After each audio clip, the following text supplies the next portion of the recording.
Now this question was probably one of the tougher side questions of this paper. इसमें hyperbola के अच्छे वाले concept use हो रहे हैं. तो पहले हम डायग्राम बना लेते हैं एज एक्यूरेट एज पॉसिबल.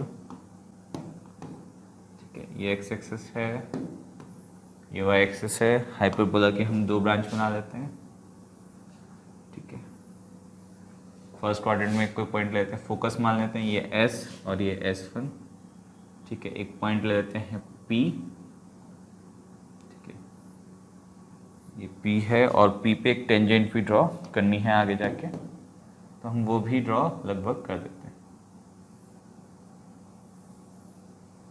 ठीक है, नॉट जस्ट दैट, आपको क्या करना है, एक बारी इंफॉर्मेशन पढ़ लेते हैं पूरी अच्छे से. ये हाइपरबोला है, इसका आपको ए भी पता है, एसेंट्रिसिटी पता है, सब लिख लेते हैं. A equals to 10, B equals to 8, E equals to 1 plus square root of 1 plus B square by A square. ठीक है, ये हो जाएगा कितना, 8 20 64, और या फिर 16 चौक 64 और 16 बटे 25, तो 25 plus 16 root of 41 divided by 5, और in other words A square is 41 by 25. ठीक है, आपको 2a भी पता है, 2a की वैल्यू है 20, और ए की वैल्यू भी आपको पता होनी चाहिए. तो 2ae जो है उसकी वैल्यू कितनी है, ये हो गई फोकस के बीच की डिस्टेंस है ना. 2ae कितनी है, 4 root 41. With all this in mind, points के नाम देख लेते हैं. फोसाई को S और S1 बोला है, क्लियर कट मेंशन किया है कि पॉजिटिव एक्सिस वाला S है. P एक पॉइंट है हाइपरबोला पे, जो कि हमने ये मान लिया.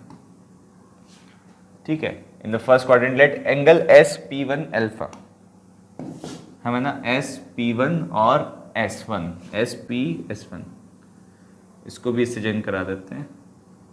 तो ये जो दो फोकल रेडियाई है, इनको मिलाने वाला जो एंगल है वो अल्फा है, और आपको पता है कि टेंजेंट है उस एंगल को बाइसेक्ट करती है, तो ये दोनों एंगल अपने आप में कितने कितने हो जाएंगे, अल्फा बाई 2 और अल्फा बाई 2. ठीक है, आगे जाके क्या बोला गया है, SPS equals to alpha with alpha less than pi by 2. S alpha की value less than pi by 2 है. ठीक है, the straight line passing through point S and having the same slope as that of tangent at P.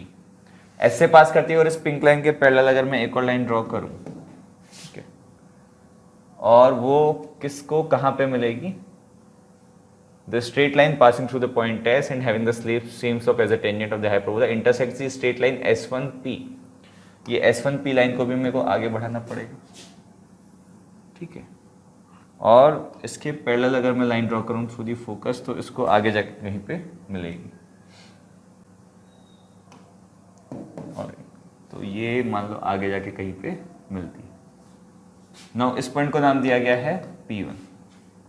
Alright, now observe couple of things कि अगर ये angle alpha by 2 है और ये दोनों लाइन्स पैरेलल है पिंक वाली, तो ये एंगल भी अल्फा बाई 2 होगा. ठीक है, आगे हम देखते हैं the now what, let delta with the distance of P from the straight line SP1. SP1 की P से डिस्टेंस, ठीक है, आप परपेंडिकुलर ड्रॉप करो, तो ये डिस्टेंस क्या हो जाएगी, इसको नाम दिया गया है आपके पास delta. Now let me do one thing, मेरे को फोकस से इस टेंजेंट पे परपेंडिकुलर डालने दो. ये डेल्टा है तो एक रेक्टेंगल टाइप का बन रहा है, तो ये भी डेल्टा हो जाएगा.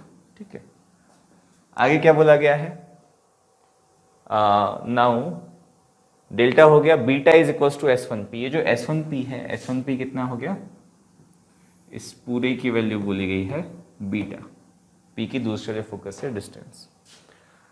अब इसमें हम एक प्रॉपर्टी यूज करेंगे हाइपरबोला की, और वो कौन सी प्रॉपर्टी है कि अगर आप किसी टेंजेंट पे, हाइपरबोला में भी वैलिड है, एलिप्स में भी वैलिड है, कि किसी टेंजेंट पे दोनों फोकस से परपेंडिकुलर्स ड्रॉप करें, तो उन परपेंडिकुलर डिस्टेंसेस का प्रोडक्ट जो होता है वो सेमी माइनर एक्सिस के स्क्वायर के बराबर होता है. In this case transverse axis के स्क्वायर के बराबर होता है, सेमी ट्रांसवर्स एक्सिस के स्क्वायर यानी बीटा बी स्क्वायर के बराबर होता है.